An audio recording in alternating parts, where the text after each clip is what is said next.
Hello, welcome back to Hazel Jane Tarot. Today I'm doing something a little bit different. This is a pick a pile, pick a card reading for whoever is watching this video today.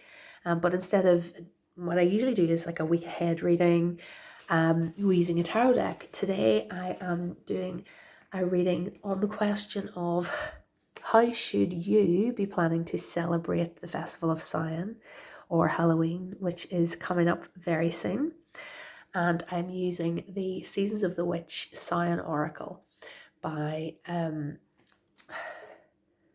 Giada Rose, Lorraine Anderson, and Juliet Diaz today. So a little bit different. So we're thinking about the Festival of Samhain, and how are we going to mark this festival this year in 2020. So we've got three piles. We have the little skull pile, we have the spider pile in the middle, and we have the pumpkin pile here as well. So if you want to take a deep breath and think about the 31st of October coming soon, and choose which pile you think is going to be speaking to you today. Okay, so the two cards we're going to pull today or look at today are going to be talking about sort of energy in and energy out, sort of what to focus on and what not to focus on, really, when it comes to your Samhain celebrations or rituals or however you're going to mark the festival this year. So let's just take a moment for these card backs. Aren't they fantastic? Anyway, so energy in, then what to be focusing on. We have rebirth, and energy out, what not to be focusing on. We have a banshee. Ooh. Oh, as a growing up in Ireland, the stories of the banshee always felt really real and very, very frightening to me as a child. So if you're not familiar with banshee is like a woman's spirit that wails, like very high pitched keening wail that's supposed to prophecy a death. So very bad omen to hear the wailing of a banshee. Which is quoting, it's not something I have heard myself, but I definitely heard stories as a child about I remember my cousins telling me stories about, I think it was my great grandfather who was supposed to have heard a banshee wailing up down a country road one night, and at the same time that a neighbour had died. And these stories, who knows, like the banshee could be just the wind in the trees for all I know, but the story certainly seemed very real, and I am blaming Darby O'Gill and the Little People. If you haven't seen that movie, the terrifying banshee in that movie when I watched it when I was a kid. Anyway, getting a little bit sidetracked from your reading, but just in case you're not familiar with the banshee idea. And then we have also sort of big Halloween imagery here of the bonfire, the fire festival of Samhain. And certainly it was my experience growing up that we had a lot of local bonfires, and like where I lived growing up, the local boys would build a bonfire that we would light on, or I never was involved in lighting it or creating it. I would just go to it. And also farmers would tend to light bonfires on their land to just burn their whatever autumn debris that they had to get rid of. And we would go to a neighbour who also would have created a bonfire. We would have gone there too. And I don't know if we had any clearer sense of what the ritual significance of that was. We just, it was just what you did at Samhain, and you went to the bonfire and just stood and watched it, really. So what does all this what does this suggest about how you should be marking your Samhain this year? So the first thing would suggest perhaps to be more focused, to think about the idea of the fire festival and that energy. How can you bring that fire festival energy into your marking the festival of Samhain? Like, a lot of places you're not allowed to just light a fire, it's against the law. So how is there some way that's manageable within the rules of where you live, that you could have a fire pit, some sort of bonfire, even like candles? Like, how could you mark the fire aspect of the festival? So the key word on this card is rebirth. And there's a little poem on the card. There's death in all that awakens, for it isn't blissful nor painless. It's a mighty rising, O flame resurrected. So that message suggests that this transitional point of this festival could be a chance for you to think about relighting a flame that might have gone out recently. Some energy or some passion, some enthusiasm, some focus that maybe has been lost, or something that's new, maybe to be ignited. But the sense of bringing that fire energy into reawakening something within yourself. There's also the sense of togetherness in this card. The three women. This is the Witch's Oracle, obviously. So the three witches by the bonfire.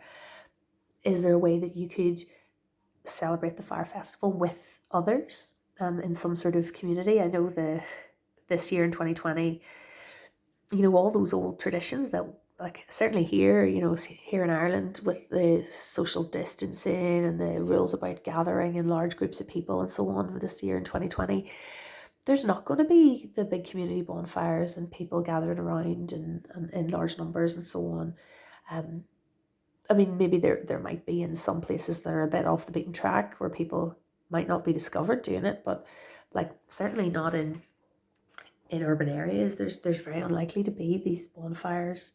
But is there a way that you could mark the festival in that way with others, and mark that fire festival energy, and for your own inner journey, or your own sort of inner work around the festival? Like, what is it that could be reborn, reignited, with that fire energy this year? So what not to do, what to let go of. We have the Banshee, and the poem says, "Heed my warning, dear child, for what I hold is far from unsung lullabies. Swallow a nail and you can expect bleeding from within." Swallow a nail. So the Banshee is really about fear, and this being in the what to let go of position would suggest it's about letting go of your fear, and to not approach this science celebration from a mindset of being fearful, or not approaching this sort of sense of rebirth, or the transitional point that is the festival, from a mindset of fear. You might maybe be used to thinking of some of the iconography around Samhain as scary. You might find the darkening of the evenings a little unsettling, and perhaps the Banshee being in the energy to let go suggests that you maybe could let go of some of that fear, especially if the fear is around change. Like the Banshee tends to is supposed to prophesy death, and you're being encouraged here to focus on rebirth for your science celebration. Something within you to be reborn, but maybe something has to be let go of for that to be possible, something to be kind of burned away in the fire, something to, not literally, like, but symbolically in part, as for your inner journey, maybe there's something that has to be let go of, and maybe you have fear around that. And the Banshee being the thing to let go of suggests that to not be fearful of any kind of death, in the sense of endings with something. and focus more on the rebirth aspect of this transition rather than the death aspect of it, and to approach it sort of with celebration and focusing on the energy of the fire festival rather than on sort of the fearful, ghosty, ghoulish side of the festival, if that makes sense. Okay, so that's the skull reading. And if this is you leaving me now after you've heard your reading, I hope you have a wonderful sow-in celebration. Okay, so if you picked the spider, this little DIY spider that I crafted with my little girl earlier today, I'm sure you might have been making some other fantastic Halloween decorations yourself. But yes, if you pick this spider, this is your reading for how to celebrate Samhain this year. So the energy in, the thing to be focusing on is reflection.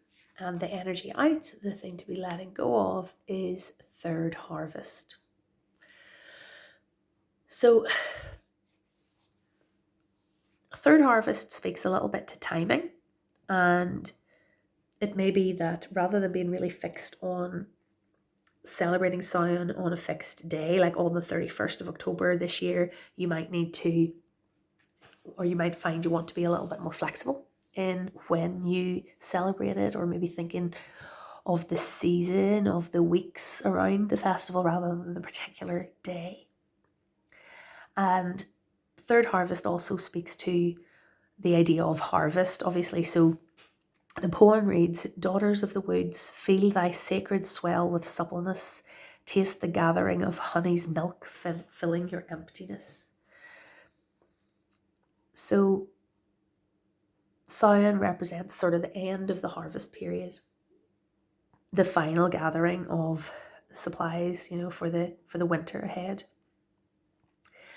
And one way to traditionally celebrate this time of year would be, to create, we bake pies and, gather in nuts and pumpkins and turnips, and depends on where you live really, what the harvest products are that you might tend to see set out on altars, or celebrated around Samhain festival time. Like we would have always seen growing up in Ireland, we'd always had apples and nuts, and it was traditional to carve turnips. And even church-based, I have memories of going to the folk park, which had like a church meeting, a meeting house, which they would, so it's like a historical meeting house, and they would have had it decorated with, sheaves of corn and pumpkins and, the fruits of the harvest, really, as a kind of non, like taking the pagan festival of Samhain into more of a kind of Christian, be grateful to God for the harvest type celebration. And that is one really valid way of celebrating this time of year and marking this time of year. But you're being maybe encouraged to not focus on that so much this year. Maybe that's something that you've done in the past. But rather than focusing on the sort of harvest and gratitude and abundance side of the Samhain celebrations, you have pulled as the energy to bring in and focus on reflection. So I'll read the poem for you. "Be wary of things you believe to see with eyes wide shut, for they are mirrors of the mad and truths only spoken with a bleeding tongue." Oh, so reflection, though, really speaks to thinking of who you are, who you really are, and using this time as a time of kind of self-reflection and acknowledging the truth of yourself, and not in a judging or condemning way, just in an honest way, to really be able to see who you are at the moment. And the guidebook speaks to this is a card I've pulled for myself since since I got this deck as well. Like, it speaks to not, you know, before we can set goals and before we can move forward, it's important to see honestly where you're at.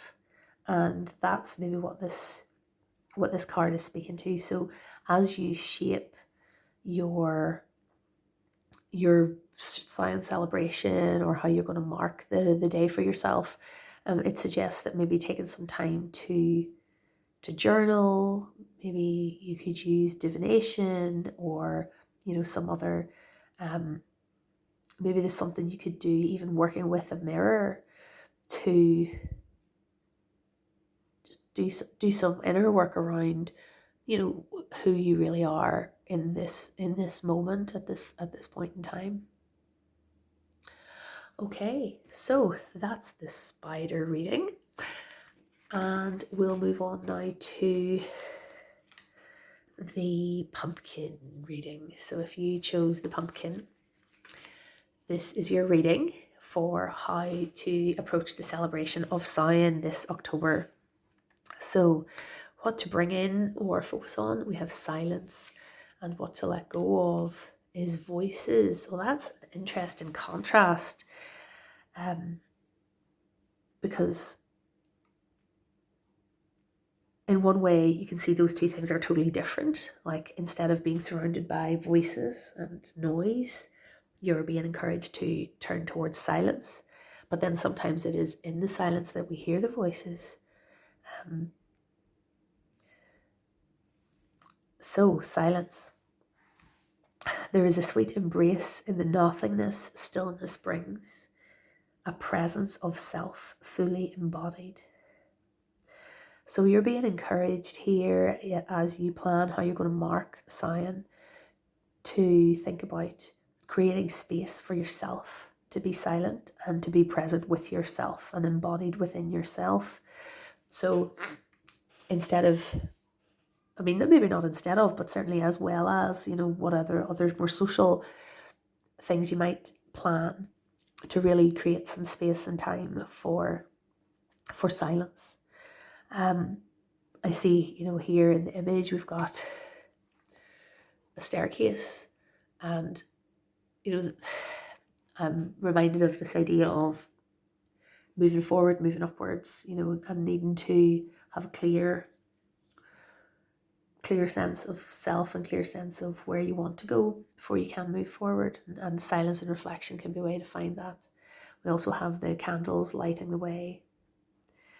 But yes, the main thing here is this idea that you need to, in your planning for your festival celebrations, to create some space for silence, for contemplation, and not even like actively journaling or anything like that, but just silence.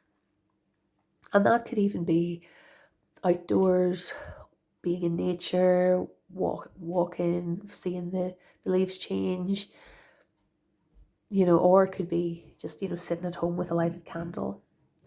And then what to move away from is voices.